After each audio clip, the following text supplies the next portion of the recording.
انا عايز اعرف هي اللعيبه بتاعتنا ديت اللي في منتخب مصر ديت بتاخد ملايين على ايه؟ يعني انا سؤالي هنا المنطقي، لعيبه زي محمد هاني ومروان عطيه ورامي ربيعه وغيرهم من اللعيبه اللي بتمثل منتخب مصر، انا عايز اسال سؤال منطقي دلوقتي.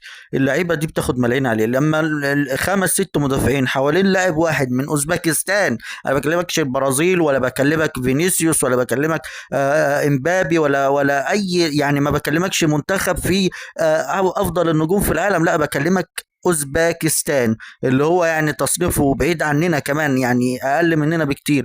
ازاي اللعيبه المدافعين خمسه او سته حوالين لاعب واحد يلمهم كلهم في نص متر ولا في متر الا ربع ويجيب جون؟ ده فضيحه، اقسم بالله فضيحه. عشان انا قلت لحضراتكم ان اللعيبه اللي عندنا ديت متدلعه. في مدرب جه المنتخب مصر او للنادي الاهلي قبل كده وقال لك ان لعيبه النادي الاهلي والزمالك لعيبه متدلعه، وهي دي الحقيقه اللي احنا بنغمى عينينا عنها وبنقول انه لا، اللعيبه بتاعتنا نجوم. نجوم باماره ايه؟ باماره إيه نجوم؟ اهو الماتش فضحهم اهو. ماتش اوزبكستان بين عيوب اللعيبه.